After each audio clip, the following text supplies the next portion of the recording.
a leitura da mensagem Minha Missão, Flávia Contartese.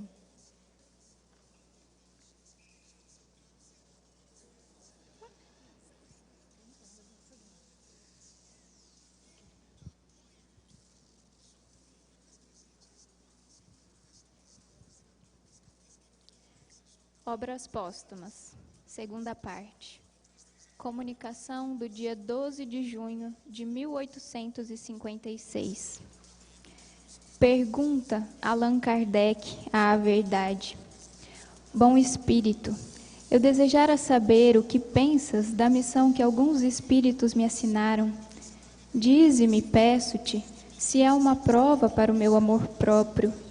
Tenho, como sabes, o maior desejo de contribuir para a propagação da verdade, mas do papel de simples trabalhador ao de missionário em chefe, a distância é grande e não percebo o que possa justificar em mim graça tal, de preferência a tantos outros que possuem talento e qualidades de que não disponho. Responde a verdade. Confirmo o que te foi dito, mas recomendo-te muita discrição se quiseres sair-te bem. Tomarás mais tarde conhecimento de coisas que te explicarão o que ora te surpreende. Não esqueças que podes triunfar como podes falir. Nesse último caso, outro te substituiria, porquanto os desígnios de Deus não assentam na cabeça de um homem. Nunca, pois, fales da tua missão. Seria a maneira de a fazeres malograr-se. Ela somente pode justificar-se pela obra realizada, e tu ainda nada fizeste. Se a cumprires, os homens saberão reconhecê-lo cedo ou tarde, visto que pelos frutos é que se verifica a qualidade da árvore. Kardec prossegue. Nenhum desejo tenho certamente de me vangloriar de uma missão na qual dificilmente creio. Se estou destinado a servir de instrumento aos desígnios da providência, que ela disponha de mim. Nesse caso, reclamo a tua assistência e a dos bons espíritos, no sentido de me ajudarem e ampararem na minha tarefa. A verdade esclarece. A nossa assistência não te faltará, mas será inútil se de teu lado não fizeres o que for necessário. Tens o teu livre-arbítrio, do qual podes usar como o entenderes. Nenhum homem é constrangido a fazer coisa alguma. Kardec questiona. Que causas poderiam determinar o meu malogro? Seria a insuficiência de minhas capacidades? Não, mas a missão dos reformadores é prenhe de escolhos e perigos. Previno-te de que é rude a tua, porquanto se trata de abalar e transformar o mundo inteiro. Não suponhas que te baste publicar 1 livro, 2 livros, 10 livros, para em seguida ficares tranquilamente em casa. Tens que expor a tua pessoa, suscitarás contra ti ódios terríveis. Inimigos encarniçados se conjurarão para a tua perda. Ver-te-ás a braços com a malevolência, com a calúnia, com a traição mesma dos que te parecerão os mais dedicados. As tuas melhores instruções serão desprezadas e falseadas. Por mais de uma vez sucumbirás sob o peso da fadiga.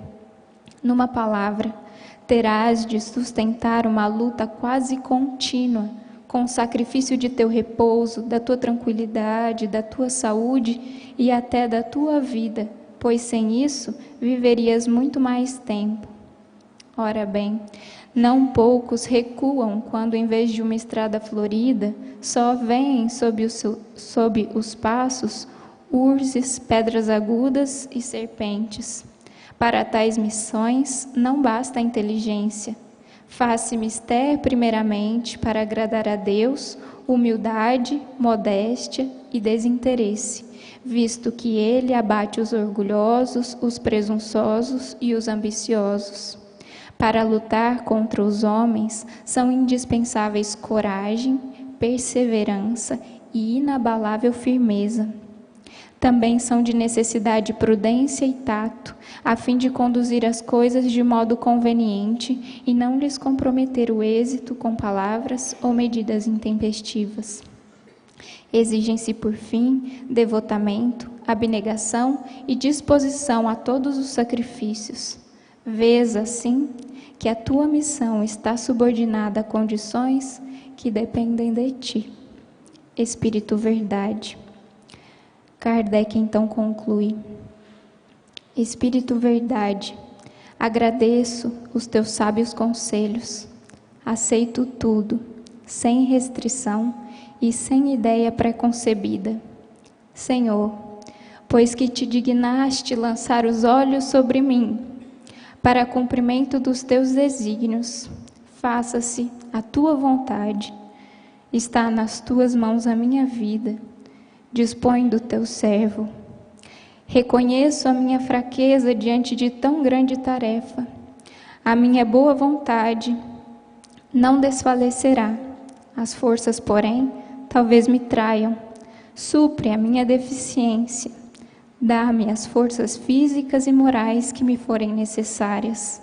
Ampara-me nos momentos difíceis e com o teu auxílio e dos teus celestes mensageiros, tudo envidarei para corresponder aos teus desígnios.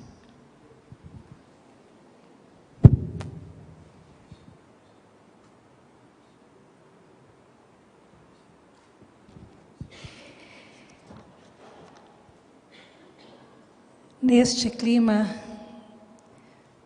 nós chamamos então nosso orador, Otacílio Rangel Nascimento, que vai nos falar sobre o pensamento espírita, um diálogo aberto entre ciência e espiritualidade. Ele tem um extenso currículo, do qual nós destacamos que é doutor em Ciências Físicas pela PUC, Pontifícia Universidade Católica do Rio de Janeiro, com pós-doutorado na Universidade da Califórnia, nos Estados Unidos. Hoje é professor sênior no Instituto de Física de São Carlos, IFISC, da Universidade de São Paulo, USP. É espírita desde 1962, quando participou da Juventude Espírita em Goiânia. Sempre atuante no movimento espírita, é orador em eventos nacionais e trabalhador da Associação Espírita Obreiros do Bem, em São Carlos. O microfone é seu, Otacílio.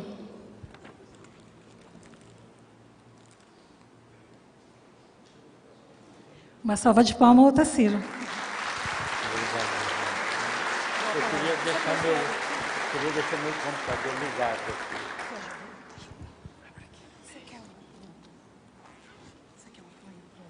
Não, eu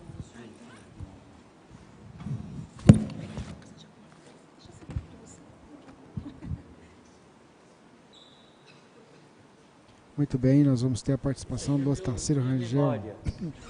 Em instantes, ele vai falar sobre o tema O Pensamento Espírita, um diálogo aberto entre ciência e espiritualidade. A CONESC, a Confraternização Espírita de São Carlos, aqui em São Paulo. E hoje, além desse momento com o Otacílio, nós teremos um outro momento também com o Eulália Bueno, em momentos de perguntas e respostas.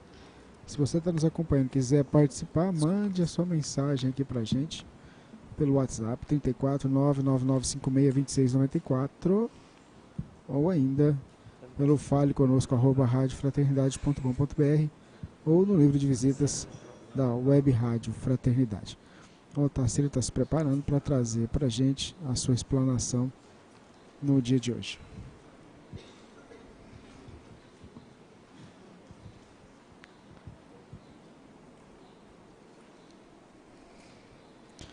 Estamos ao vivo, é a Web Rádio Fraternidade na cobertura da terceira edição do CONESC 2019.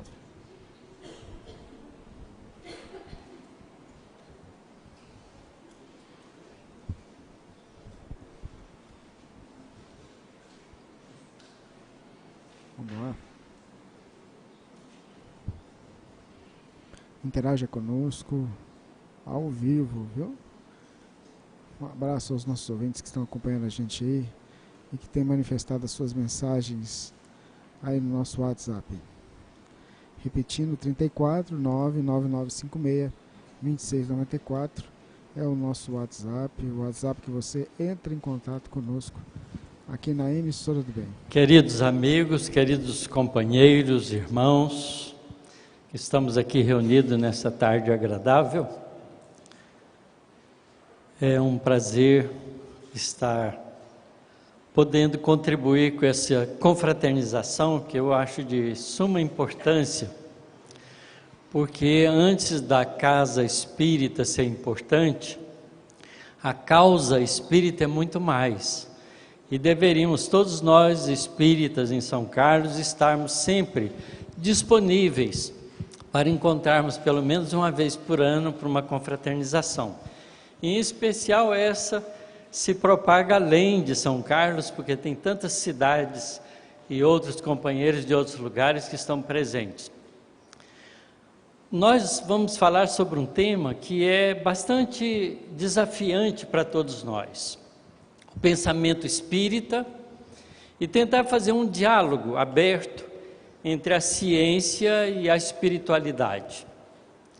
Antes de mais nada, é preciso que a gente entenda que o pensamento espírita nos coloca numa posição desafiante, de podermos mudar o nosso ponto de vista sobre tudo que se refere à vida. Isso é uma coisa muito importante, porque nós temos que aprender, como pensamento espírita, a não ser mais homens e mulheres. Isso é desafiante, porque nós temos que compreender, acima de tudo, que nós somos espíritos imortais, temporariamente vestidos com um corpo físico masculino ou feminino, que é transitório, que tem um tempo extremamente curto, quando a gente usa o relógio espiritual. É muito interessante a gente entender a relatividade do tempo. Quando a gente está fazendo uma coisa agradável, 1 minuto passa rapidíssimo. Mas se nós tivermos, por exemplo, o dedo dentro de uma chama por 1 minuto, parece uma eternidade. Então, a percepção do tempo, ela depende do ponto de vista que a gente também se coloca. E viver como um espírito imortal, mesmo no corpo físico, que dura cerca de 60, 70 anos, mas vivendo como ser espiritual, essa vida de 60, 70 anos passa muito depressa. Eu que já estou com 70 e quase 6, fico pensando na vida que tive, e realmente ela passou muito rápido. Já está na hora de voltar. E eu tenho um monte de coisa para fazer. Parece que não deu tempo. Então, esse pensamento montado em cima de uma realidade espiritual muda as perspectivas de todas as coisas para a gente. E o pensamento espírita nos convida a fazer essa mudança. Por quê? Porque ele começa a cobrar de nós um posicionamento diante de todas as atividades humanas. Porque o papel do pensamento espírita não é senão espiritualizar todas as atividades humanas, inclusive as religiosas. Então, essa mudança de comportamento psíquico, de enfrentamento das coisas da vida, faz uma grande diferença na condução que a gente dá à própria vida. Então a gente começa a pensar algumas coisas que são curiosas, porque isso nos obriga a meditar com mais profundidade em tudo que nos cerca. A primeira pergunta que a gente pode fazer para a gente é: como eu vivo? Essa pergunta todos podemos fazer e ela é fácil de responder, porque a gente simplesmente relata o que a gente faz. Olha, eu levanto de manhã cedo, faço a minha higiene pessoal, tomo meu café, me preparo para o dia de atividades que eu desenvolvo. Então, como a gente vive é uma narrativa dessas atividades do cotidiano. Quem trabalha vai para o trabalho, quem fica em casa vai cuidar das coisas da casa. Enfim, você preenche o seu tempo com o como vive, até chegar ao final do dia, cansado, se preparar para dormir. Então, esse é o como a gente vive. Aí, claro que isso é fácil de responder, mas a gente tem uma pergunta mais importante do que essa, que pode nortear o como a gente vive. É, para que a gente vive? Essa é outra pergunta, que tem um alcance diferente. Para que eu vivo? Logo as pessoas começam a responder, porque cada um de nós tem um propósito na vida.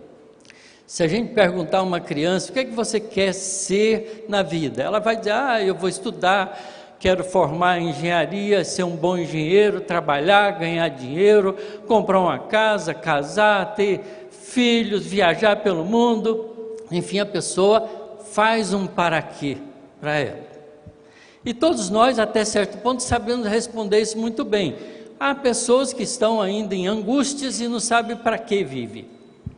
Então, muitas vezes foge da vida. Mas essa pergunta ainda é uma pergunta fácil de responder. Porque a gente tem os propósitos de curto alcance da vida cotidiana ou da vida material que a gente vive como homem e mulher. Mas quando a gente faz a terceira pergunta, essa nos deixa em situação difícil. Por que você vive? Por que eu vivo? Qual é realmente o propósito fundamental do viver?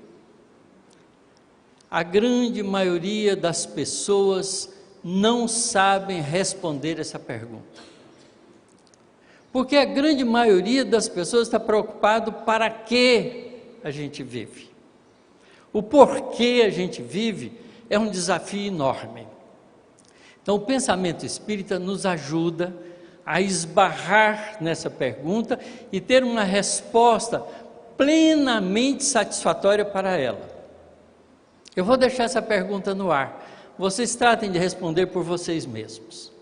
Porque é uma pergunta pessoal. Por que você vive? Um materialista vai dizer simplesmente, minha mulher, meu pai e minha mãe transaram, eu nasci. Eu sou um acidente de percurso. Não é? Essa é uma resposta. Mas ela é insatisfatória. Porque todos nós, em momentos preocupantes de nossa vida, esse porquê nos desafia. Então o pensamento espírita, colocando na gente uma perspectiva diferente, como uma perspectiva espiritual, nos convida a buscar respostas diferentes. E o Livro dos Espíritos começa fazendo isso para nós na primeira pergunta. A primeira pergunta do Livro dos Espíritos: que é Deus? Ninguém fez essa pergunta antes de Kardec. Todo mundo perguntava quem é Deus. Quando a gente pergunta quem, você já fez um modelo para a resposta. Porque quem a gente usa para pessoas. Kardec faz uma pergunta diferente, já desafiando a gente a pensar de outra forma. Que é Deus? Que coisa é Deus? E os espíritos ficam livres para fazer uma resposta sem nenhum modelo previamente colocado pelo ser humano. E eles respondem simplesmente de uma maneira integral. Deus é inteligência suprema e causa primária de todas as coisas. Então a gente começa a pensar, puxa, é muito diferente daquela concepção de Deus que a gente tem no cotidiano. Porque no cotidiano a gente usa Deus para resolver os nossos problemas. A mãe que está cansada do filho que dá trabalho para ela, meu Deus, dá um jeito nesse menino porque eu não aguento ele mais. Deus tem que resolver. Ora, se Deus tivesse que resolver isso, não daria a ela o filho para que ela resolva. Mas a gente passa o problema, devolve o problema para Deus, porque a gente não tem uma concepção boa de Deus.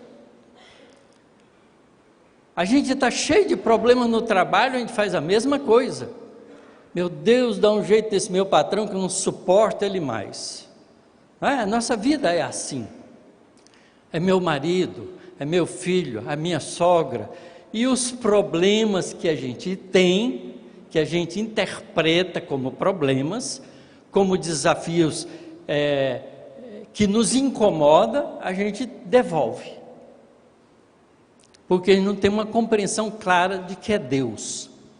Deus é fonte inteligente, fonte inesgotável e inteligente de tudo que existe, e é inteligência suprema. Para ser inteligência suprema, não pode cometer erros, porque se cometer erros não é suprema. Então, tudo que é criado por Deus é perfeito. É incrível isso, mas isso é uma mudança de posicionamento. Agora vamos fazer uma conjectura, usando um diálogo com a ciência, para a gente pensar nessa fonte. Porque muitas vezes a gente se nega a pensar em Deus, porque é um negócio tão difícil que eu não quero nem pensar nisso, é igual a morte. Quando a gente começa a falar de morte, não tem um assunto melhor, não.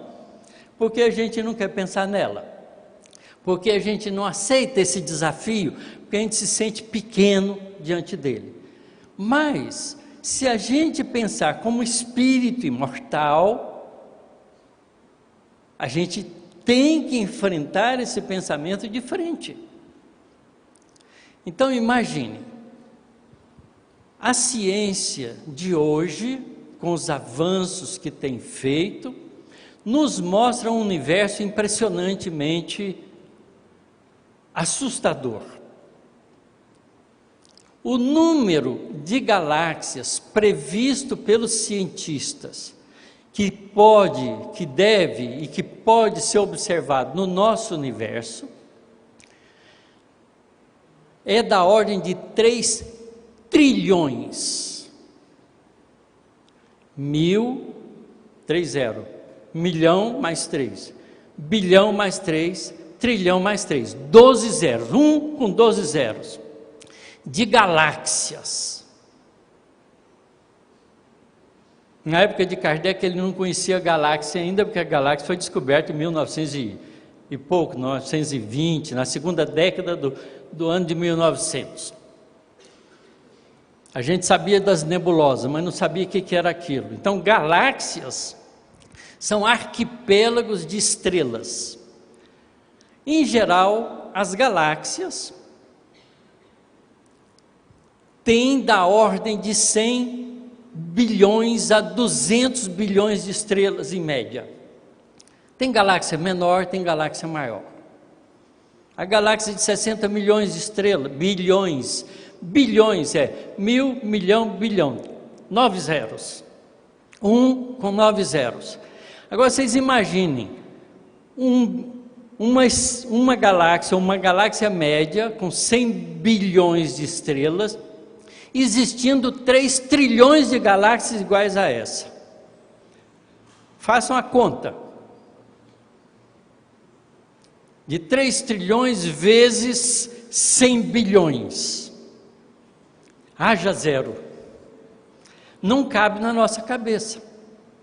Isso é o universo que nós podemos observar. No nosso universo. Observar com quê? com os recursos da nossa ciência e do desenvolvimento da nossa ciência, da nossa inteligência, que utiliza da ciência para desenvolver a nossa capacidade perceptiva.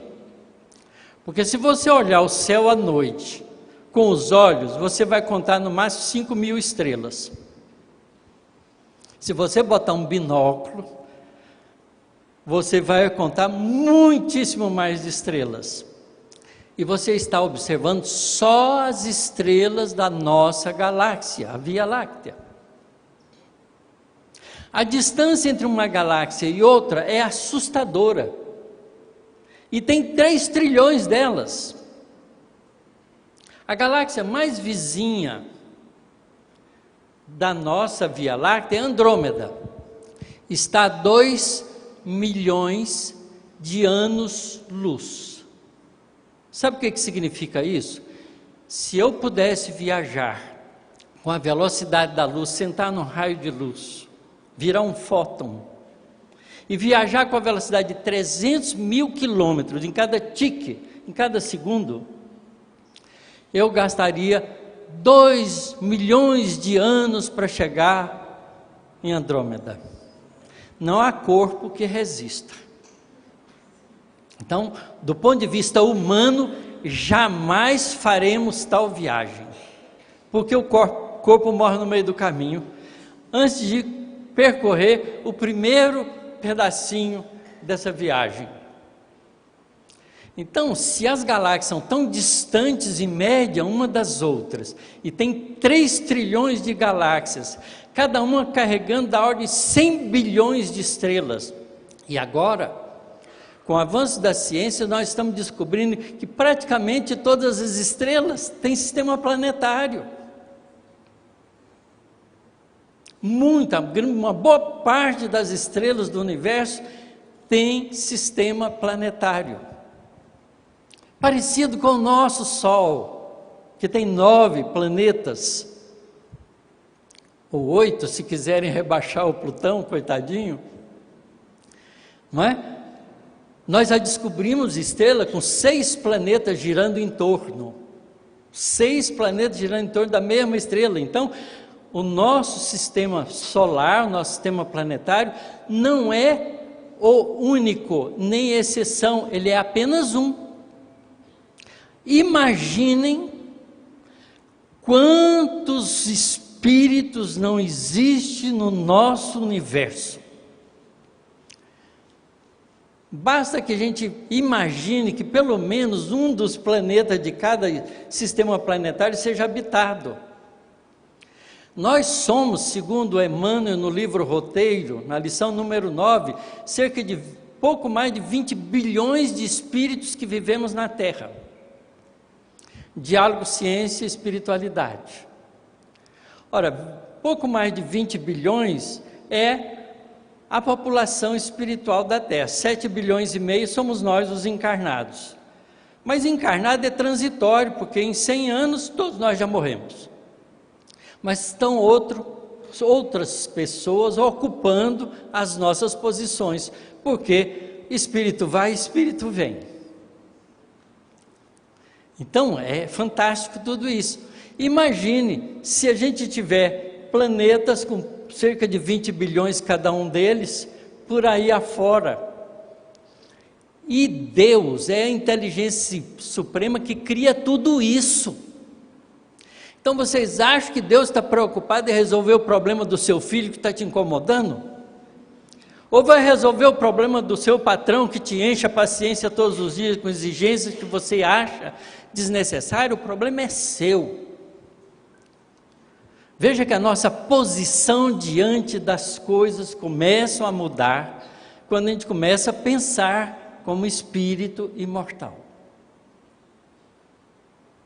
A gente achou fantástico tudo isso, né? Mas é tão fantástico a criação divina que nós não nos damos conta do quão fantástico é o nosso corpo. Sabe quantas células existem no nosso corpo? Trilhões. Parece o universo. Com trilhões de galáxias, nós temos trilhões de células vivas, agitando-se, fazendo metabolismo no nosso corpo. Só no nosso cérebro a gente tem uma galáxia, cerca de 100 bilhões de neurônios, células individuais vivendo coletivamente em comunicação umas com as outras. Isso é a ciência que nos diz. E a espiritualidade nos diz: nós somos o Deusinho do nosso corpo, porque todas essas células que nós utilizamos no nosso corpo nos obedecem. E se você está com o corpo doente, é porque você mandou o seu corpo ficar doente, com as suas atitudes, com seus sentimentos, com a sua maneira de encarar os problemas desafiantes da vida. E se a gente somar todas as células dos nossos corpos que estão aqui, é mais ou menos somar as estrelas das diferentes galáxias, a gente fica surpreendido com a grandeza dessas coisas. O nosso coração pulsa grosseiramente a cada uma vez por segundo, 60, 70 vezes por minuto. Se a gente pegar e calcular quantas vezes ele pulsa na vida, numa vida de 100 anos, a gente fica assustado. Como essa máquina é espetacular. Ela pulsa 3.600 vezes, mais ou menos, por hora. Multiplica por 24, e depois multiplica por 365, é o número de vezes que pulsa por ano. Aí multiplica por 100, um indivíduo que vive 100 anos, você vai ficar assustado com essa máquina fantástica. São as células obedecendo a nossa necessidade espiritual de viver no corpo, funcionando para dar as condições adequadas para a nossa realização como ser espiritual. É usar o conhecimento da ciência para os objetivos da espiritualidade. Mas a gente só faz isso se a gente estiver convencido que a gente é um espírito imortal. Porque senão a gente vive só o para quê. A gente deixa de viver o porquê. Porque pensando como espírito, a vida transcende a realidade do corpo físico. Porque a vida material é simplesmente transitória. A gente pode pensar rapidamente para concluir essas coisas de uma maneira inteligente. Se a gente pensar num homem de 20 mil anos atrás, ele vivia onde? Nas cavernas, andando, né, meio nômade, procurando sobreviver à cata de alimentos e desenvolvendo a caça. Éramos coletores, caçadores.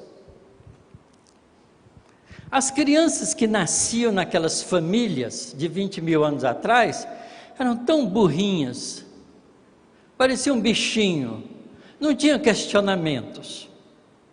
Hoje, as nossas crianças fazem perguntas de nos deixar de queixo caído. Das duas, uma. Ou Deus criou espíritos que vêm acumulando progresso ao longo das vidas sucessivas, ou Ele está aprendendo a criar espírito. Porque antes criavam os espíritos burrinhos, agora eles criam os espíritos muito mais espertos. Isso também não faz sentido para nós quando a gente pensa em Deus. Se é inteligência suprema, a pergunta, não é como é o processo do progresso espiritual que nós desenvolvemos. Então a gente esbarra agora na realidade espiritual. E o pensamento espírita traz para nós algumas leis interessantes. A primeira lei É a lei de evolução. Deus não cria pronto. Isso pode ser decepcionante para muita gente preguiçosa, mas Deus não cria pronto. Cria duas coisas fundamentais no universo: princípio inteligente e princípio material. Princípio inteligente se associa com o princípio material num sistema dual e desenvolve-se através da experienciação. Para isso acontecer, esse princípio inteligente tem que ter uma propriedade importante, que é armazenar experiências. Uma espécie de memória primitiva. À medida que o princípio inteligente vai experienciando, vai acumulando experiências, vai guardando essas experiências num processo de memorização, que só toma consciência dela quando esse princípio inteligente adquire a consciência da sua própria individualidade. Aí ele deixa de ser um princípio espiritual para ser um espírito propriamente dito, que já tem consciência de si mesmo. Isto é, eu sou eu, vocês são vocês. A gente aprende a ser egoísta por isso, porque eu estou aqui e o resto é o resto.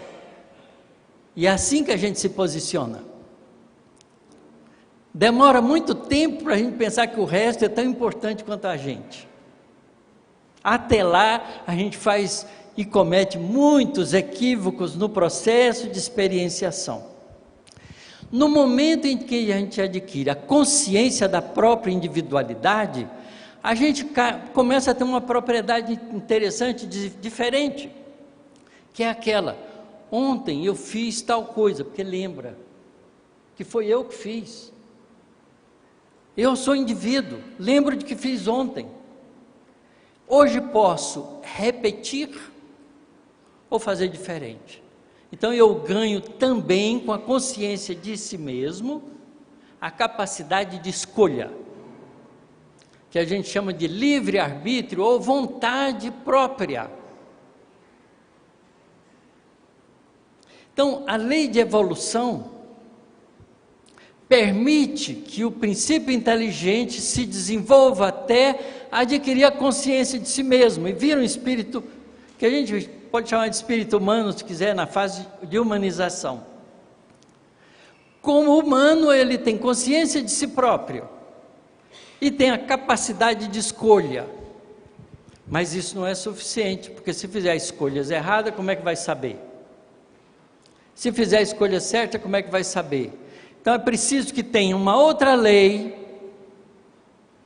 junto com o livre-arbítrio, que ajuda o indivíduo, que tem consciência de si mesmo, a descobrir se a escolha foi boa ou ruim, que é a lei de responsabilidade, ou lei de causa e efeito, ou lei de ação e reação, ou lei de justiça divina. Chamemos como quiser. O importante é que, ao tomar uma decisão, por exemplo, o homem bruto, lá das cavernas, encontra uma árvore que tem frutos pendurados. Ele não sabe se é bom ou se é ruim. Ele pega uma e ele tem que decidir se é bom ou ruim. Para isso ele tem que experienciar. Então ele experimenta comer. Todos os animais fazem isso. Se é bom, ele come mais. Se é ruim, ele despreza. Então ele aprende com a experiência o agradável e o desagradável. O agradável, que satisfaz o prazer do alimento, ou o desagradável, que não ajuda o prazer do alimento. E ele faz escolha, então: aquela eu não volto mais. Nem recomendo para os meus colegas de caverna. Tá certo? É assim que a gente vai fazendo. Esse agradável e desagradável vai evoluindo à medida que a gente vai mudando o tipo de experiência, até saber o que vale a pena e o que não vale a pena, que a gente chama de certo e de errado. vai criando, através desse processo, uma consciência diferente do conhecimento, que é a consciência do valor agregado àquele tipo de ação, que é uma lei moral, que é um resultado moral.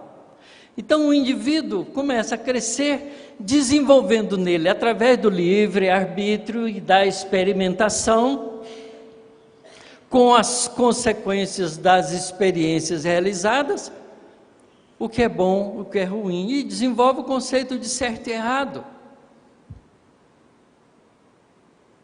Mas para juntar esse aprendizado todo num indivíduo só, uma vida física é pequena, é insuficiente, então ele tem que transmigrar através do processo de uma lei de oportunidade que ajuda a lei de evolução, que é chamada lei da reencarnação. Então, olha, com 4 leis, a gente faz tudo. Essa é a ciência espiritual: evolução, livre-arbítrio, causa e efeito e reencarnação. O resto a gente constrói através da experienciação. Veja como o pensamento espírita muda na gente a perspectiva de tudo, porque uma vida é apenas um minuto ou um pequeno dia da vida de um espírito que vem ao longo de processos demorados alcançar um conhecimento que lhe permite se descobrir espírito imortal, que é a fase que a Terra se encontra. O nosso planeta Terra se encontra na fase evolutiva da descoberta da realidade espiritual. A gente pode dizer que a gente está com o pé já pisado na era do Espírito. Isso é empolgante, porque através desse mecanismo de crescimento, de evolução, de agregação de novos valores, a gente vai tendo uma compreensão especial sobre tudo que nos cerca e vai entendendo qual é o nosso papel, o porquê a gente vive. Porque Deus não nos criou, não cria, simplesmente pelo prazer de criar, mas conta com a sua criação para colaborar com Ele sempre. Isso é fantástico. De repente, a gente deixa de ser o cidadão terrestre para ser um cidadão cósmico, porque se o espírito sobrevive, é imortal, ele pode ir e vir aonde ele quiser e puder. Porque às vezes, dependendo das condições que ele se encontra, ele pode querer sem poder. Dá um exemplo. Alguém aqui pode ir em Marte agora? Por mais que a gente queira, né? Mas se a gente for um espírito livre e tiver domínio sobre si mesmo, pode ir em Marte, sem nenhum problema, porque nada o impede. A única coisa que ele precisa para fazer isso é tempo, mas tempo ele tem todo, porque ele é imortal. Então não faz nenhuma complicação. E a gente então deixa de ser um espírito, né, que está adstrito ou preso num planeta, para ser um espírito temporariamente ajudando as possibilidades de um planeta para adquirir experiência e conhecimento, para depois ganhar a liberdade de ir e vir aonde ele quiser dentro da criação divina. Então, eu ainda vou visitar Andrômeda. Se vocês quiserem ir comigo, são bem-vindos. Porque essa é uma possibilidade que nós temos. É um recurso que nós possuímos em nós mesmos e estamos descobrindo com o pensamento espírita.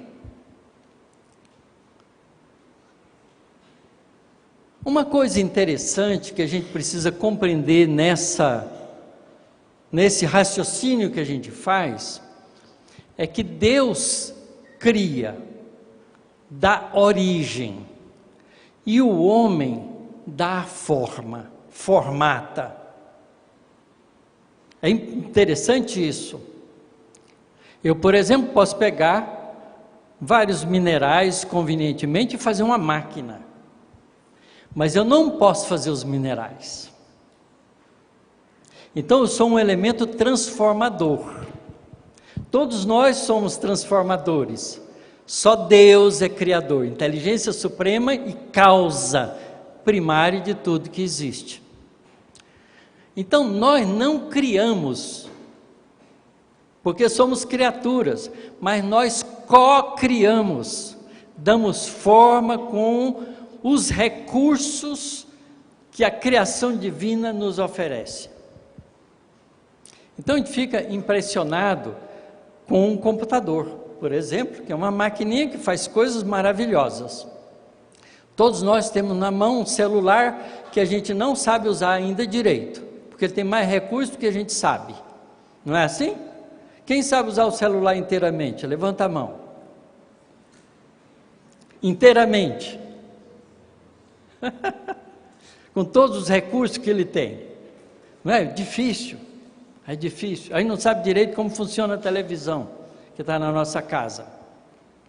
Mas nós somos capazes de construí-la. Isso é importante.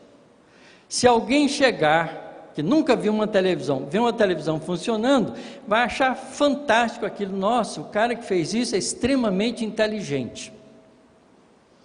Antes a gente usava o modelo do relógio, né? Mas o computador é muito mais sofisticado que um relógio. O relógio não pode fazer só com um pêndulo, basta. Né? O computador você precisa de muitos e muitos recursos. Um celular você precisa de muitos e muitos recursos. Então é interessante que a gente vê isso. E aí a gente pode questionar, como é que a gente pode questionar Deus? Usando basicamente as coisas da ciência que a gente sabe. Existe um princípio em ciência chamado princípio de causalidade. Ele diz simplesmente o seguinte: não há efeito que não tenha uma causa que o produza.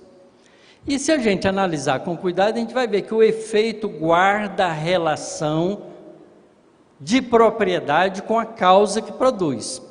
Por exemplo, se eu tiver uma carga elétrica passando por aqui, se tiver um campo elétrico criado, vai gerar uma força, que é uma ação, sobre essa carga e vai desviá-la do movimento dela. Vai mudar o estado de velocidade dela.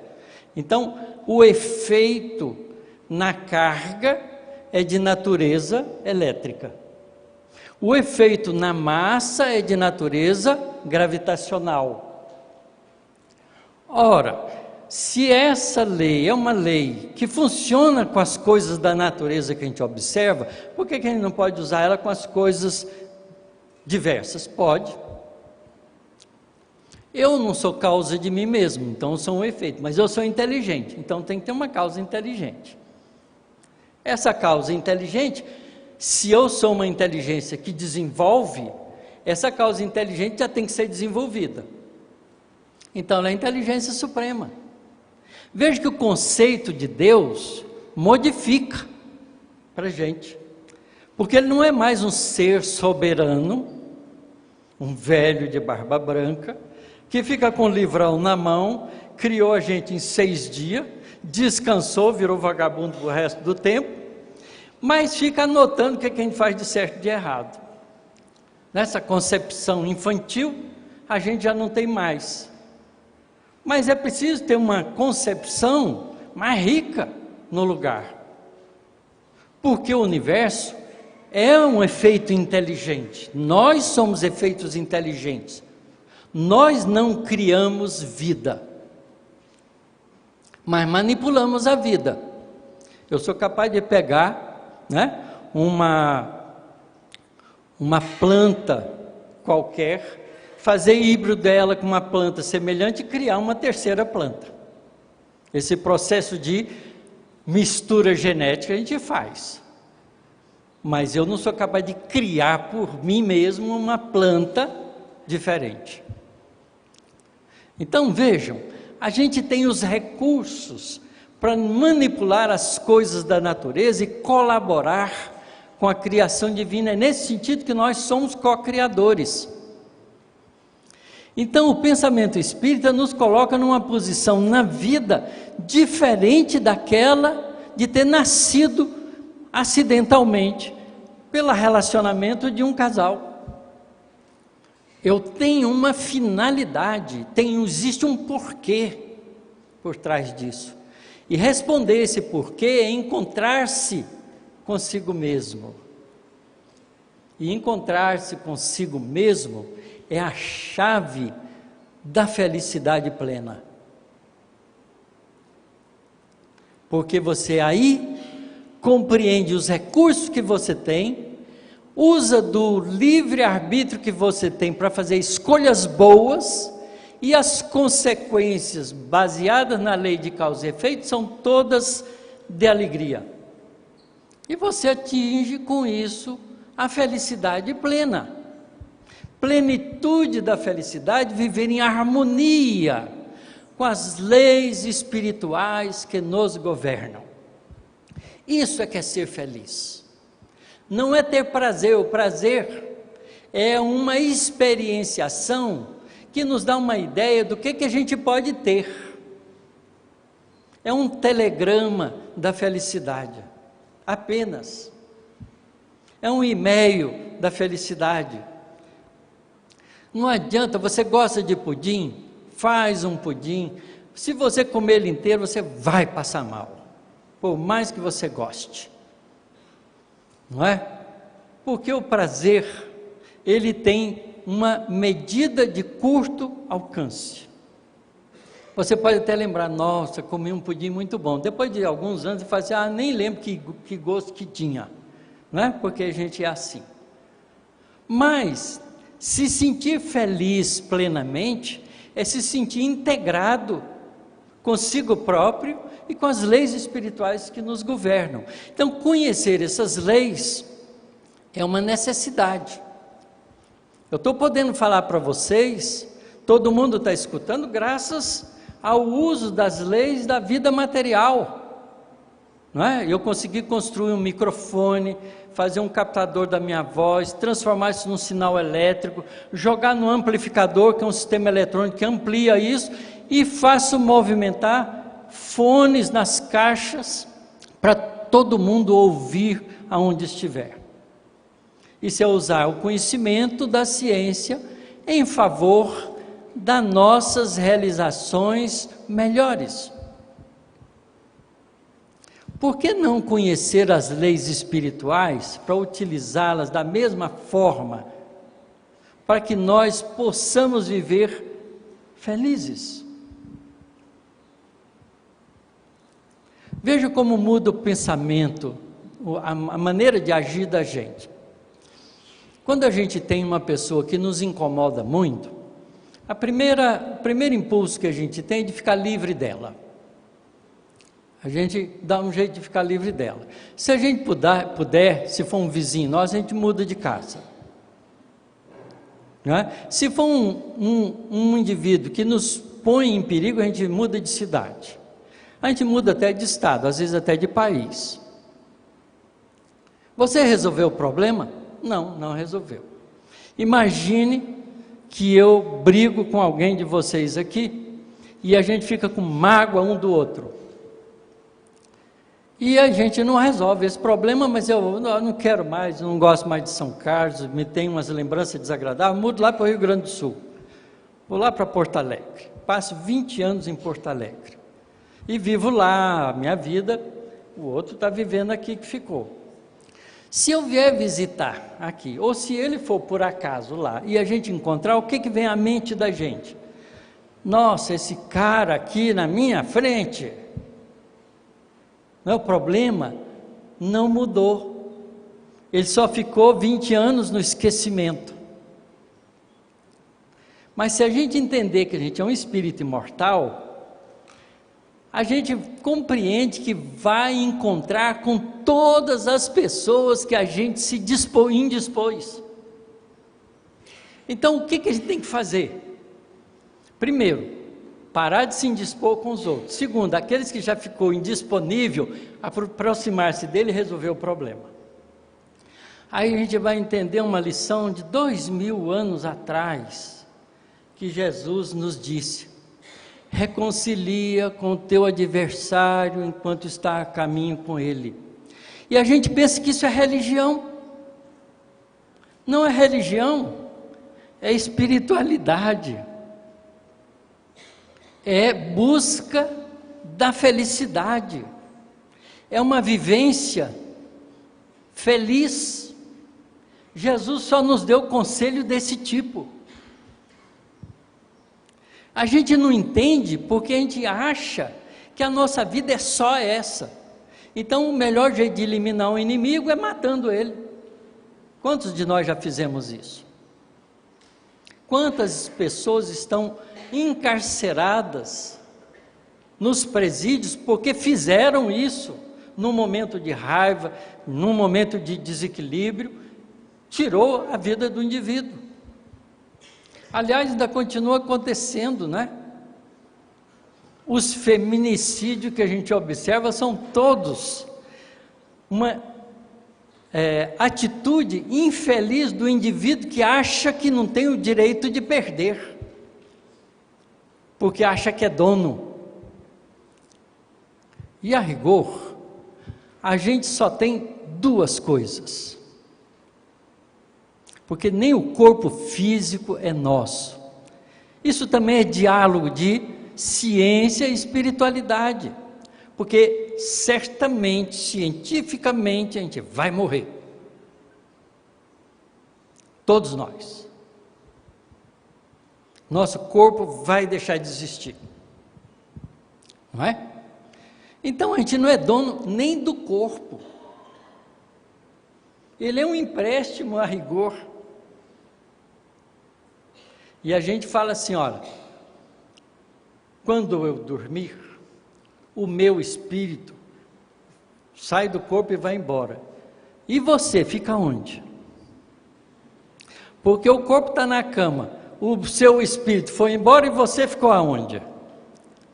A gente não consegue nem entender que quando meu corpo dorme, eu, espírito, vou aonde eu quiser. Não é? A gente pensa que a gente é dono do espírito, do corpo, e a gente é o quê? Não é? A gente nem se define claramente. Então, é interessante a gente entender que a gente só possui duas coisas, que é imortalmente nosso. É o que você sabe e o que você sente. Isso é seu. Ninguém te toma o conhecimento que você tem. Ninguém te toma o sentimento que você tem. Pode tomar o sentimento que o outro tem por você, isso é outra história, mas o sentimento não é seu, é dele. Você não é dono disso. E se você ama uma pessoa, por mais que essa pessoa fique com você ou vá embora, o amor é seu. É assim que as mães conseguem amar os filhos que estão encarcerados ou que somem na vida, ela continua amando ele. Porque esse sentimento é dela. Então nós estamos aqui para desenvolver em nós esses dois valores, que é adquirir a capacidade de saber cada vez mais e adquirir a capacidade de gostar cada vez mais. Isso é tudo que você tem e é suficiente. Não precisa de mais nada, porque o resto nós somos usufrutuários. Então a nossa realidade é uma realidade coparticipativa na criação divina. Porque quanto mais eu sei, mais eu posso cooperar. Quanto mais eu amo, mais eu posso ajudar. Então esses valores podem ser levados a uma situação tão superlativa que a gente pode ser diretor de um planeta que está começando a se formar. Vocês já imaginaram? Um sistema planetário está se formando, o Criador chega para você, olha, esse planetinha aqui vai chamar Terra, você vai cuidar dele para mim. Engenheiros Federal. Tudo que você sabe, tudo que você sente, você vai aplicar nesse planeta para fazer ele uma bela de uma morada. É isso que nós encontramos em Jesus. Jesus é o diretor espiritual desse planeta desde a formação do sistema planetário. Quando é que ele começou? Há 4,6 bilhões de anos atrás começou a formação do sistema planetário solar. Jesus já era um espírito angelical. A gente nem existia ainda. A gente ainda não tinha sido criado. Porque esse é outro erro que a gente comete. Deus criou o universo. Não. Deus cria o universo. É presente. Não criou, Ele cria, continua criando e vai continuar criando sempre. Isso também é fundamental no entendimento da fonte inteligente do universo. Não é? Então nós vamos ter a oportunidade de um dia, não sei se daqui a 1 bilhão de anos, não importa, nós somos imortais. Eu vou ser diretor espiritual de um planeta. Você me ajuda, Arthur? A gente forma uma equipe e vai trabalhar com Deus. Vocês entenderam o porquê da gente viver? Porque a gente vive é tão transcendental que é fundamental a gente se compreender espírito. Porque só entendendo que a gente é um espírito imortal é que essas coisas todas que não tinham sentido começam a fazer sentido. Viver numa vida materialista é muito complicada. Você tem que parar de pensar nessas coisas. Porque você vai viver a troco do dia a dia. E vai morrer de medo de morrer. Porque ninguém quer acabar. Não é? A gente não quer acabar. O medo da morte para nós ainda, mesmo espíritas, é porque a gente ainda tem um resquício de que morreu, acabou, e agora? O que é que vai ser comigo? O e agora é forte dentro da gente. Mas quando a gente compreende isso, morrer simplesmente é abrir uma porta e sair, passar por ela, mais nada. Do mesmo jeito que nascer é abrir outra porta e entrar nela. Nascer e morrer viram portas de entrada e saída, depende do ponto de vista que você está. Se você pensa como espírito imortal, nascer é entrar na porta material, e morrer é sair para a porta espiritual. Só isso. Porque a gente continua sendo o que a gente é. E a doutrina espírita, que traz o pensamento espírita para nós, não postula isso, mostra isso através da ciência de observação. A astronomia é uma ciência de observação. A gente não pode pegar os planetas e fazer experimento com eles. Não pode pegar as estrelas e fazer experimento com eles.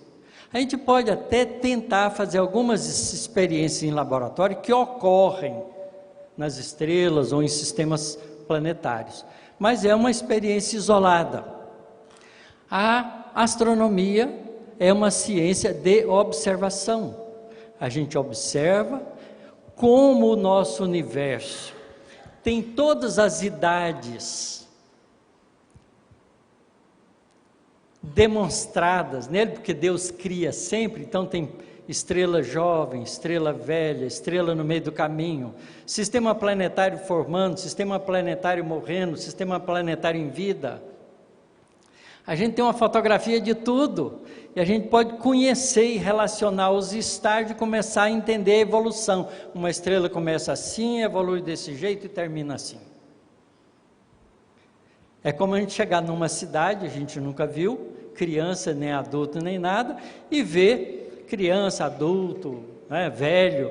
A gente faz um panorama da coisa e começa a ver, tem pessoa pequena, pessoa de tamanho médio, pessoa grande, pessoa pequena se comporta desse jeito e tal. Estudando aqui, você descobre que tem um processo de evolução do ser humano que nasce pequenininho, cresce, vira adulto, fica velho e morre. Então a gente tem esse panorama no universo. Estudando o universo, a gente descobre estrelas que estão nascendo agora. Estrelas que estão morrendo, que chegaram no fim do seu ciclo. As Pleiades, por exemplo, que tem a Alcione, que é uma estrela mais brilhante desse conjuntinho de estrelas, tem só 200 milhões de anos. O Sol tem 5 bilhões de anos. O Sol tem 5 bilhões de anos. Então o Sol é velho comparado com as Pleiades, que são estrelas jovenzinhas, de 200 milhões de aninhos só. Então não tem nem sistema planetário formado ainda direito, está se formando se tiver. E nós já estamos a meio do caminho do processo de evolução. Como existe sistema planetário que já deixaram de existir. Jesus é um espírito que nem nós, que progrediu num sistema planetário desse, muito anterior a nós, que já deixou de existir, porque ele já é um espírito angelical, e a gente ainda está longe de ser. É simples assim. Isso mostra também para a gente que há uma solidariedade na criação divina. Isto é, nada é criado sem um grande objetivo. E se a gente começa a compreender isso, a gente começa a compreender que não adianta eliminar o inimigo, porque eu vou ter que encontrar com ele e resolver o problema de outra forma. Porque senão ele acaba sendo meu filho na próxima encarnação, ou meu pai. Dependendo da circunstância, ele vai vingar em mim como filho, ou eu vou vingar nele como pai. Porque existe muito disso por aí afora. E a gente começa a entender os dramas das vidas, dos grupos espirituais que somos, por causa dos nossos equívocos no uso do livre-arbítrio. Então a ciência nos ajuda a compreender isso, porque a gente começa a perceber que existe dois tipos de ciência. A ciência do mundo sensorial e a ciência do mundo espiritual. Por que do mundo sensorial? Porque o homem estuda aquilo que fere os seus sentidos. Se os sentidos dele é pobre, ele dilata esse sentido com a tecnologia. É muito fácil. Hoje a gente sabe disso. Eu não enxergo infravermelho, nenhum de vocês enxerga. Mas a gente faz uma película, um filme ou um sensor que deteta o infravermelho. Então, se eu, num quarto escuro, absolutamente escuro, sem nenhuma luz, eu ligar um ferro elétrico e tirar uma fotografia com um filme sensível ao infravermelho, vou ver a figura do ferro direitinho. A gente vê depois na fotografia. Mas lá dentro você não vê nada. Você não vê ultravioleta, você não vê raio-x. Mas os nossos observatórios, desenvolvidos tecnologicamente, detectam hoje no nosso universo efeitos, fenômenos de natureza eletromagnética muito intensa, como a produção de raios gama, de raio-x, de raios ultravioleta, de raios infravermelhos, de raios de micro-onda, de toda a faixa do campo da radiação eletromagnética. E a gente agora está fazendo um panorama do mundo, do universo, com outros olhos que a gente não pode perceber com o corpo físico. Imagina a capacidade perceptiva do ser espiritual. O que nós temos para descobrir ainda? Quando os espíritos falam de coisas maravilhosas do lado de lá, a gente não faz ideia, porque não tem a percepção espiritual no corpo físico, porque o corpo físico é um bloqueador, atenuador das faculdades espirituais. Mas quando a gente desprende do corpo físico, a gente pode, algumas dessas percepções, tê-la.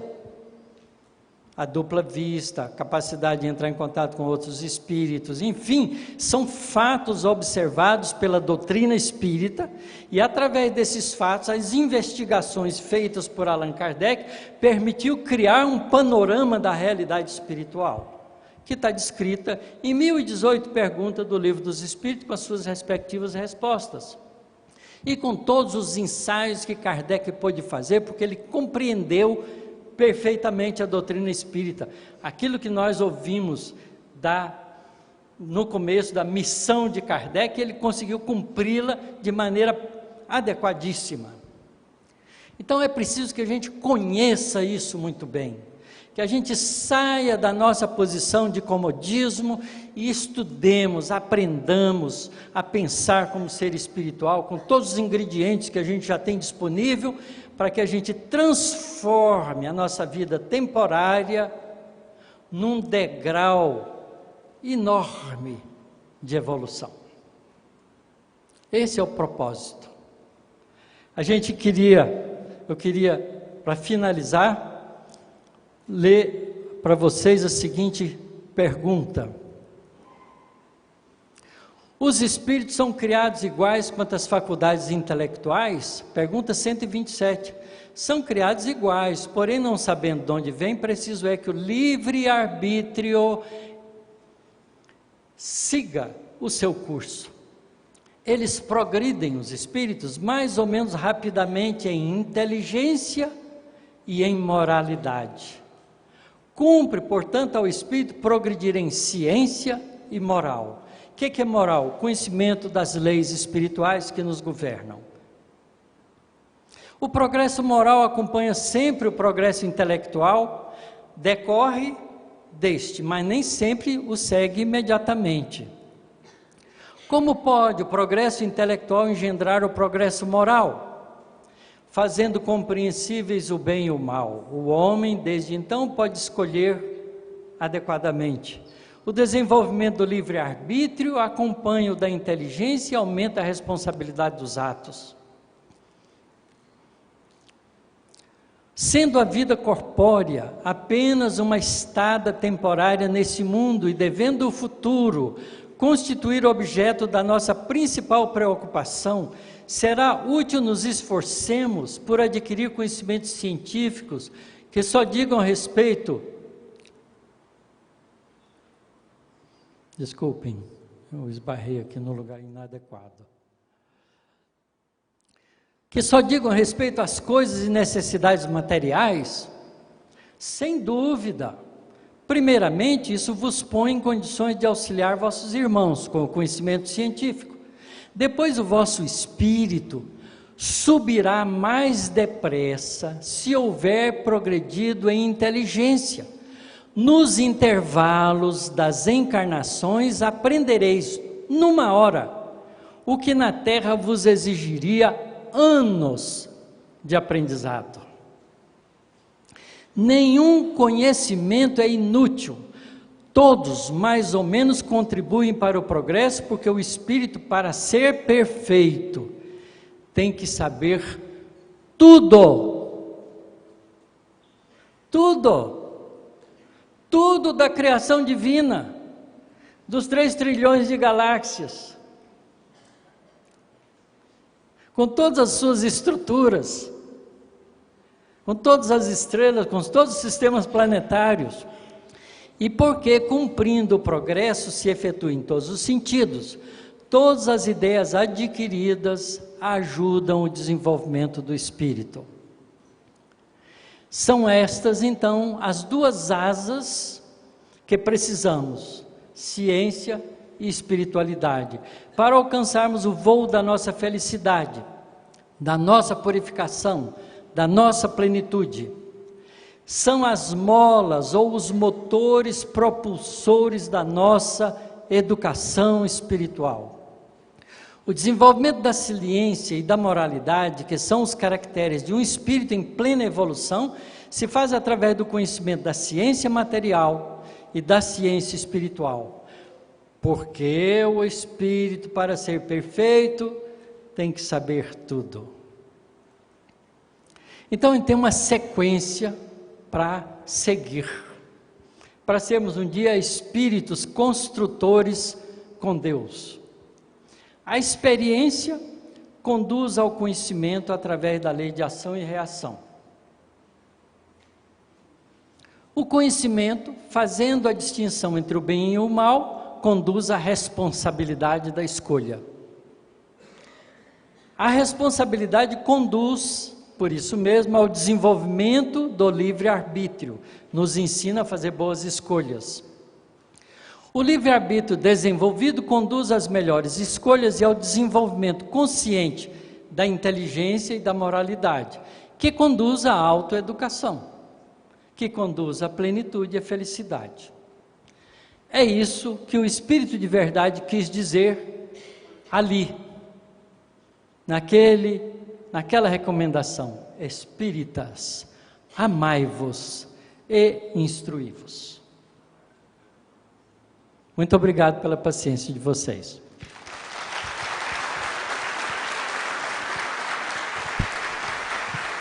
Muito bacana a fala do nosso amigo Otacílio Rangel. Muito obrigada, Otacílio. Por favor, eu convido agora nosso amigo Alex Claudino para conduzir, então, a sessão de perguntas e respostas. Antes, eu preciso só dar um pequeno aviso. Por favor, o proprietário do Fox branco, placas de Araras FNN 1455, o alarme está disparado. Muito obrigada, viu? E aqueles que ainda não... tem espaço para mais pergunta, Alex? Ou não? Tem espaço para mais perguntas? Já tem... se alguém tiver mais alguma pergunta, olha, nossa equipe está nas laterais para trazer aqui as perguntas, tá ok?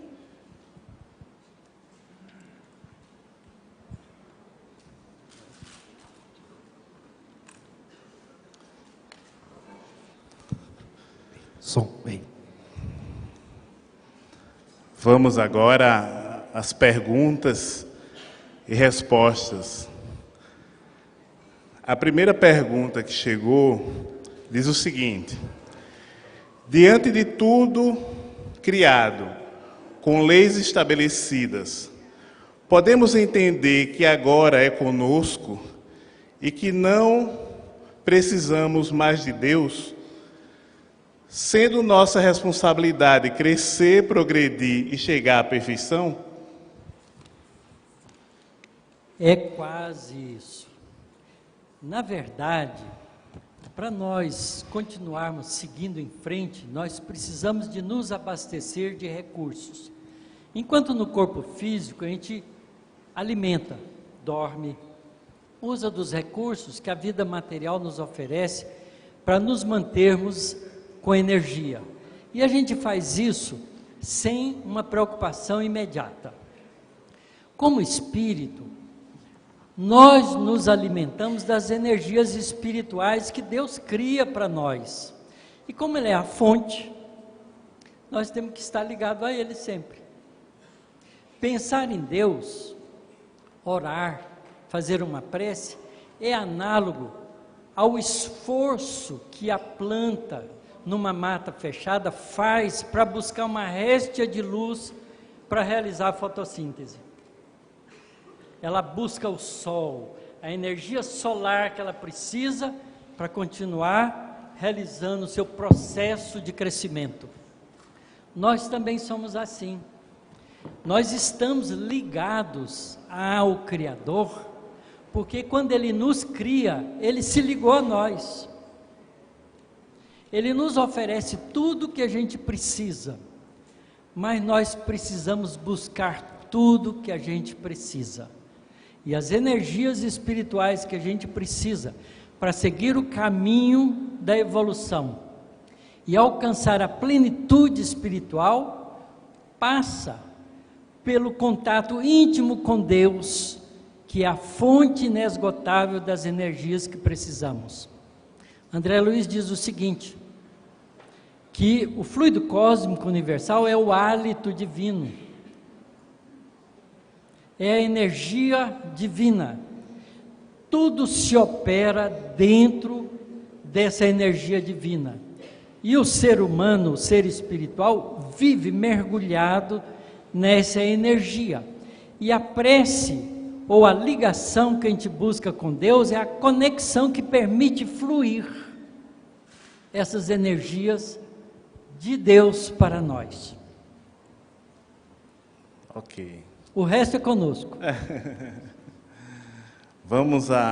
Tem duas perguntas que envolvem a questão da física quântica. E a primeira diz o seguinte: que pensas da associação que tem sido feita tão frequentemente em nosso movimento entre espiritismo e física quântica? Achas que a ciência material acabará chegando também relativamente em breve na realidade do espírito? E ainda envolvendo a questão da física quântica, você acha que a física quântica pode realmente explicar fenômenos ditos espirituais? É possível popularizar a física quântica? A física quântica é a física do mundo microscópico ou submicroscópico, vamos dizer assim. É a física que explica como os elétrons estão ligados nos núcleos atômicos, como um átomo se liga a outro átomo para fazer uma molécula, como as moléculas se organizam entre elas, muitas vezes. Mas a física quântica é capaz também de entrar dentro do núcleo e explicar a constituição nuclear dos átomos. É capaz de explicar a razão por que existe estrela de nêutrons, a razão por que existe buraco negro, que a gente não sabe lá dentro o que é, mas sabe que eles existem já, está demonstrado experimentalmente isso. Mas ela é uma ciência da matéria, do mundo material. Ela não faz nada em relação à inteligência, à realidade espiritual. Todas as associações que a gente pode fazer com isso é mera comparação, mas a gente pode fazer mera comparação com várias coisas da ciência. Por exemplo, a força atrativa em um próton e um elétron, uma carga positiva e uma carga negativa, é uma força aproximativa. O amor também é uma força aproximativa, a gente não sabe o que é o amor. É uma comparação.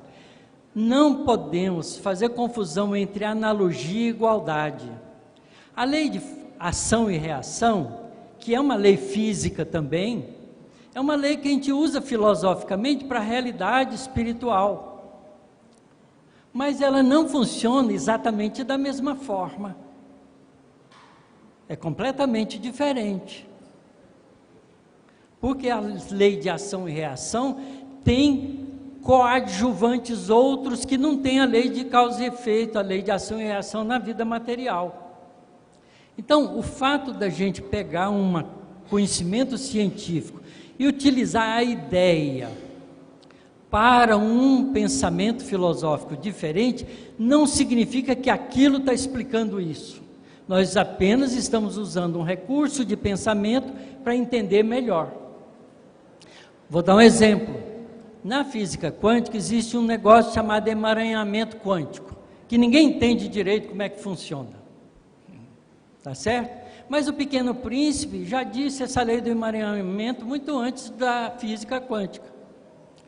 Tu te tornas eternamente responsável por aquilo que cativas. É a mesma lei. Você fica emaranhado, enrolado, não é? Ligado a tudo aquilo que você cativa. Cativar é o ato de tornar cativo. Você pode fazer isso de duas maneiras, com amor e com ódio. É parecido com a lei de ação e reação. Então, não vamos confundir, a física quântica é igual à física da radiação eletromagnética, é igual à mecânica, é igual à hidráulica, é igual a todas as físicas, para explicar as coisas materiais. Não há nada correlacionado com a realidade do ser pensante.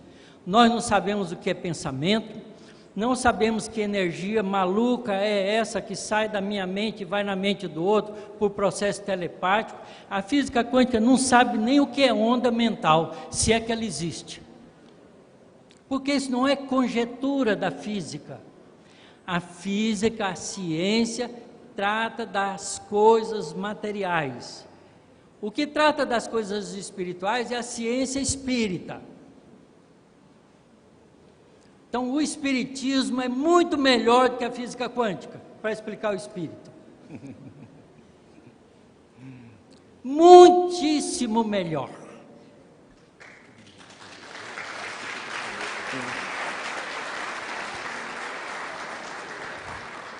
É claro que nós vamos esbarrar com a realidade espiritual. Já esbarramos. Mas os homens puseram a venda na frente dos olhos. Leiam os livros de materialização. Se o espírito materializar aqui, agora, o que vai acontecer conosco? Vai sair todo mundo correndo com medo. Principalmente se for um espírito feio.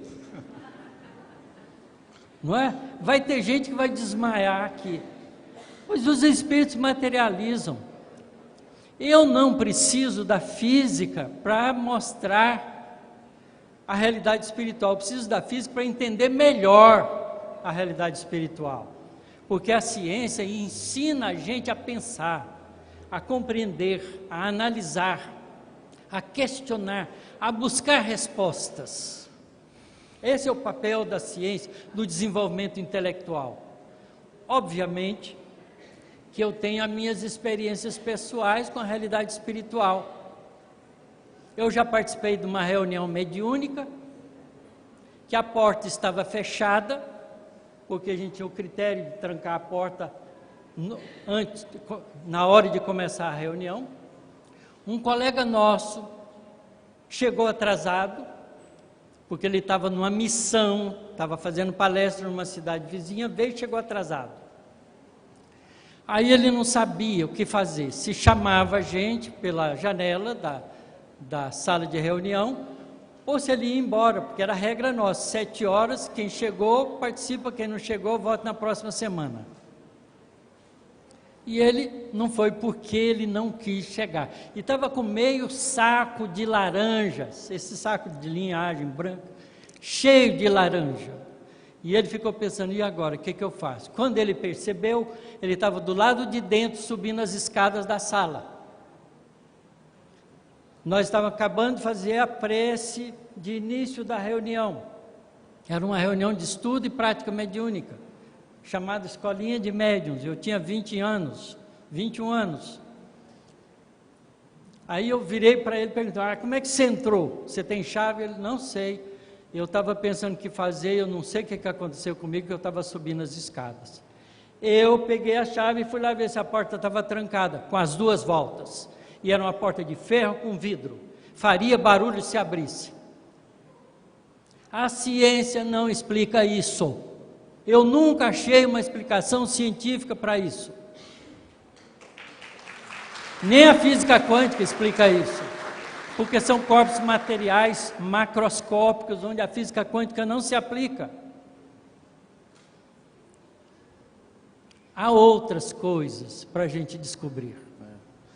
Ô Tarcísio, dentro dessa questão que você coloca, a gente sente no movimento uma necessidade muito grande. Parece que a ciência tem que justificar o tempo todo e confirmar as questões do espiritismo. Como é que é isso? Porque não precisa, ela é complementar. A ciência, olha, Deus cria princípio inteligente, princípio material. A ciência dos homens, porque é feita por causa da percepção dos sentidos do homem no corpo físico. Portanto, são percepções que dependem da interação com a matéria. Com ela, a gente constrói o conhecimento científico das coisas que a gente observa. Mas o mundo espiritual não está sujeito a isso. Então, a gente precisa da complementaridade.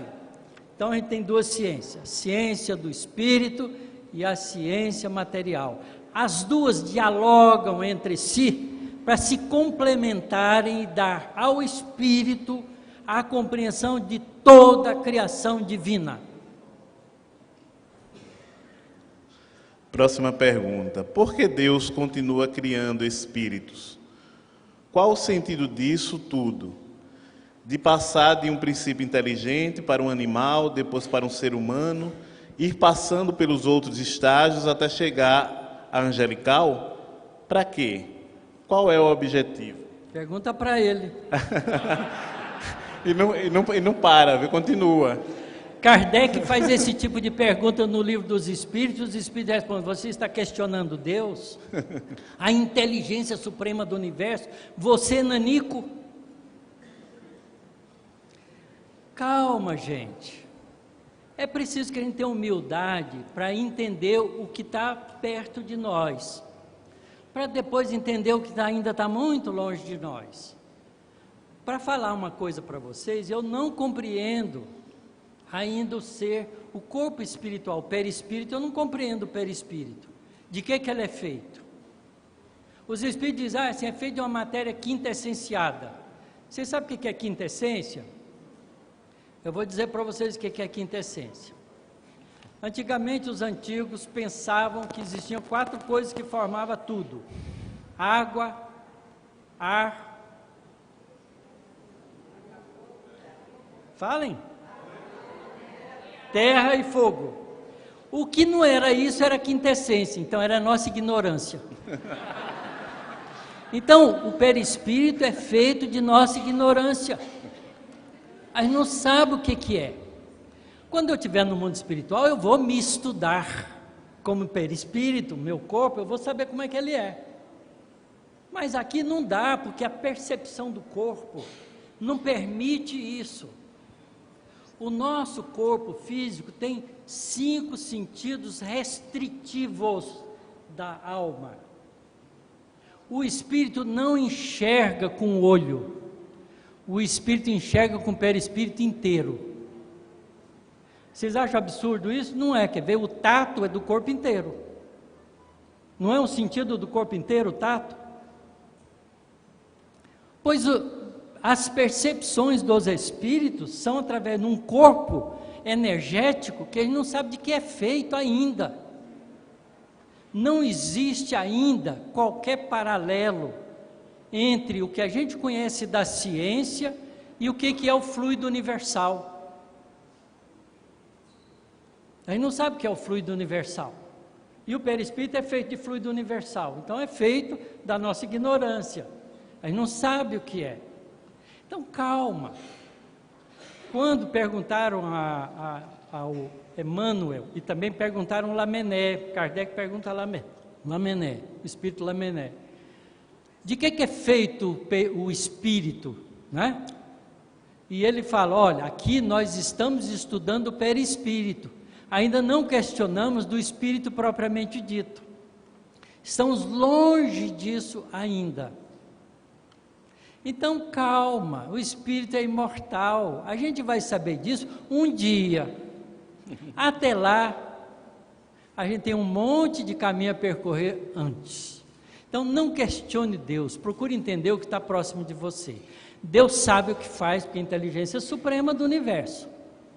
Nós ainda estamos aprendendo a pensar em Deus, quiçá questionar por que Ele faz assim. Não é? Isso ainda é uma posição de orgulho pessoal, de achar que a gente pode entender o que a gente ainda não é capaz.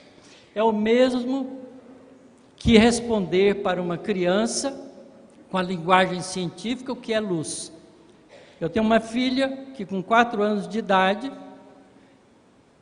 estava na boca da noite, tinham jantado, vamos escovar os dentes para se preparar para dormir. Entrar no banheiro e eu acendi a lâmpada. Aí a minha filha de 4 anos falou: pai, o que é luz? Tentem responder para uma criança o que é luz.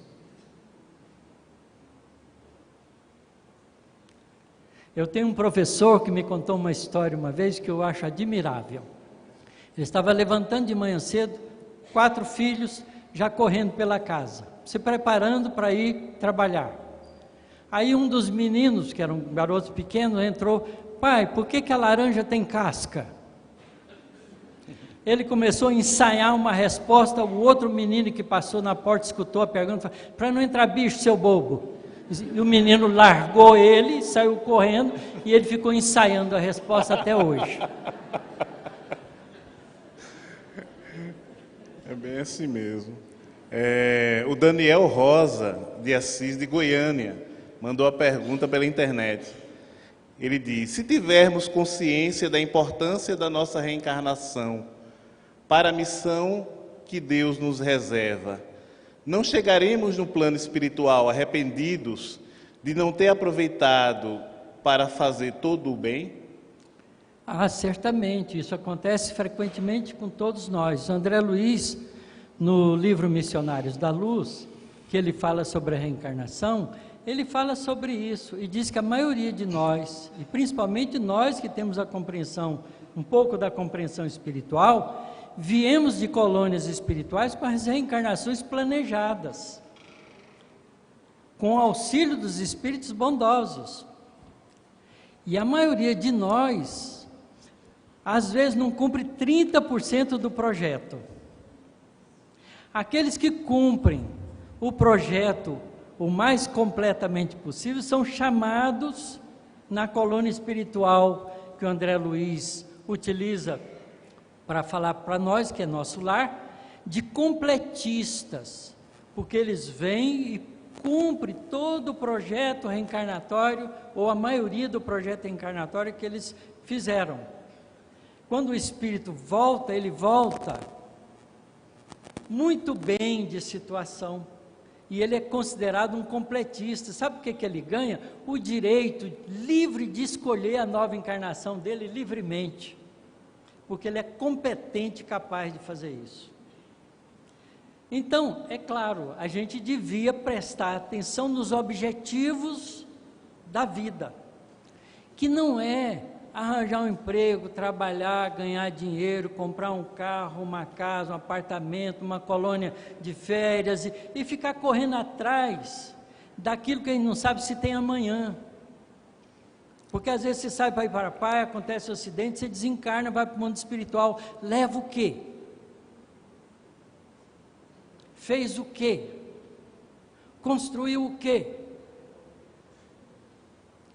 Então, o que é definitivo para nós são os valores espirituais.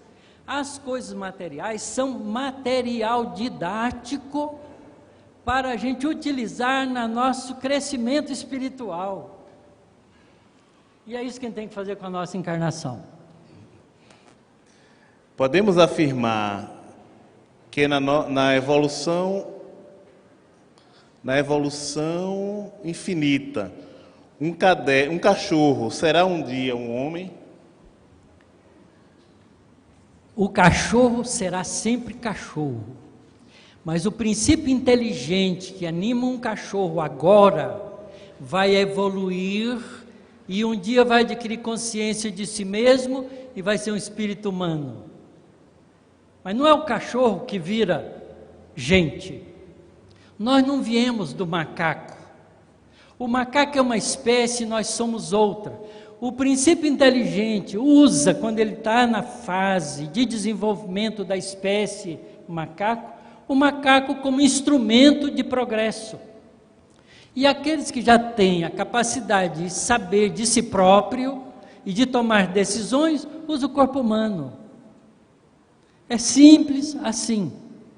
Um dia o nosso corpo humano será insuficiente para abrigar capacidade espiritual que teremos adquirido. A partir daí, não usaremos mais corpo material, continuaremos evoluindo como espíritos livres. Usaremos a reencarnação como processos missionários, como muitos espíritos superiores fazem. Então é preciso entender a lógica da evolução e a lógica do progresso. Eu tenho um filho que é biólogo, ele sempre diz: pai, você faz confusão de evolução com progresso. E ele tem razão. Evolução é galgar níveis nos valores espirituais. E progresso é progredir num dado nível. Veja que Kardec cuidadosamente trata no capítulo, na parte 3 do Livro dos Espíritos, das leis morais, a lei do progresso. Ele não fala a lei da evolução, porque ele está falando do progresso do ser humano, do ser espiritual. Então, é preciso que a gente entenda isso.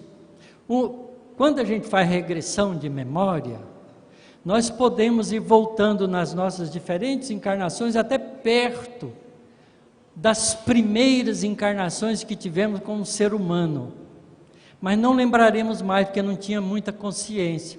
E na fase animal, quando a gente não tinha consciência, não vai lembrar de nada. A gente só pode aprender vendo outros animais evoluírem, acompanhando a evolução deles. Mas a gente vai saber tudo, porque o espírito, para ser perfeito, tem que saber tudo. São duas perguntas que se relacionam. A bondade é uma força importante na lei da evolução. Por quê? Eu gostaria que falasse um pouco sobre o aspecto da amorosidade de Deus com as suas criaturas. É muito boa essa pergunta, muito boa mesmo. Porque a gente fala, Deus nos ama. Deus nos ama, porque as leis de Deus foram construídas por Ele para a nossa felicidade. A gente tem ainda uma imagem ruim de Deus, que acha que Deus está punindo a gente, está experimentando a gente. Isso é uma concepção atrasada de religiões que não compreenderam a realidade espiritual. Então, muito menos Deus. Fez a ideia de Deus um soberano caprichoso. Fulaninho está sofrendo para fazer os pais pagarem os pecados dele. É um absurdo. Onde já se viu um negócio desse? Não é? Eu vou punir o meu filho, né, para castigar a mãe dele. Tem dó. Não, isso não é nada justo. Isso não faz sentido com uma inteligência suprema. Inteligência suprema não comete erros. Então, as leis espirituais são leis de amor, são leis de perfeição. A lei de causa e efeito, ela não é punitiva, ela te mostra o resultado do que você está fazendo, só isso. Se você faz coisa atrapalhada, a resposta é atrapalhada igual você fez, mas se ela é boa, a resposta é boa. Por isso vale a pena fazer a bondade, porque ser bom é construir para si próprio a felicidade. Não há felicidade egoísta. A felicidade é compartilhada. Se você quer ser feliz, faça a felicidade de todas as pessoas que estão à sua volta, porque você terá felicidade. Porque a gente não dá o que não tem, só dá o que tem. Isso é muito importante. Se você não sabe, não tem para dar. Se você não ama, não tem para dar. Não é? Então, as conquistas do ser humano, a conquista do espírito, são os valores do conhecimento e do sentimento. Quanto mais você tem, mais você pode dar. E quanto mais você der, mais você adquire de volta. Porque é uma construção de interdependência. É uma via de duas mãos, vai e volta. Essa é uma lei sábia. Fazer para os outros, quem gostaria que os outros fizessem para nós, não tem ninguém que contrarie logicamente isso. A gente faz porque a gente age impulsivamente, mas a lógica dessa verdade é incontestável. Então, o amor é a tônica de tudo, porque ela é de solidariedade.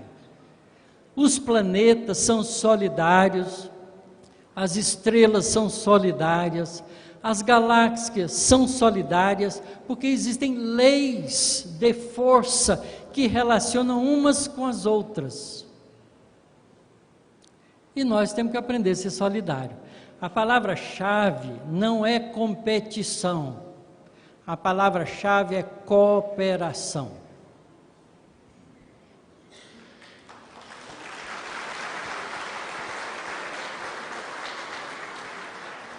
O nosso tempo finalizou. Com isso, nós concluímos a exposição O Pensamento Espírita, um diálogo aberto entre a ciência e a espiritualidade. Temos perguntas aqui ainda, e amanhã, pela manhã, nós teremos a mesa redonda. E a gente vai continuar utilizando as perguntas que vocês enviaram. Ok? Passo para a Nilzeli agora. E agradeço ao Otacílio Eu que agradeço a participação. atenção de vocês. Obrigado.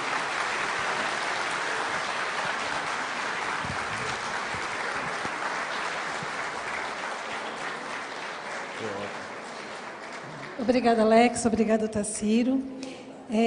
Eu vou convidá-los, só mais um instantinho, gente, eu tenho 3 recadinhos. Então, vamos lá. Eu vou convidá-los a visitarem os estandes, né, presentes aqui, da livraria, da USE, que está com os livros da FEB e clássicos do Espiritismo, a Organização Humanitária Fraternidade Sem Fronteira, Sem Fronteiras, com os produtos deles, a Perispírito Camiseteria, a Associação Espírita Francisco Thyssen, que está com livros da editora Alta de Souza, e a Associação Espírita Luz e Caridade, com os livros da Pedagogia do Amor, lá de Sacramento, Minas. A Camiseteria Perispírito está recebendo no estande deles inscrição para a Confraternização Espírita de Araraquara, Seara, que vai acontecer dia 23 de novembro, próximo agora. Vai estar o André Reis, o Tato Save, o Orson Peter Carrara, o Wagner Moura e a Clarissa, que são da Fraternidade Sem Fronteiras, o Zé Martiniano, o Sérgio Sanches e Rafael Papa. Então, eles estarão recebendo inscrições para quem se interessar em continuar esse exercício de construção de si próprio aqui, né? Horário de término do intervalo, 17h30, por favor, vamos aproveitar bem essa 1 hora, mas vamos nos preparando lá para voltarmos às 17h30, ok? E os pais que estão com filhos na Conesc Mirim, pode encontrá-los no saguão da entrada. Muito obrigada, gente. É isso aí, gente. Muito boa, né? Palestra, um momento de perguntas e respostas. A gente fica muito feliz de fazer esse trabalho. O Otacílio Rangel, a pessoa que nos fez refletir com esse momento de palestra. Agora nós teremos um momento de intervalo. Vamos voltar para a programação normal da Web Rádio Fraternidade. E daqui a pouquinho nós estaremos de volta para dar prosseguimento a essa transmissão do CONES 2019. Até daqui a pouquinho.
suco? Quer alguma coisa? Quer suco?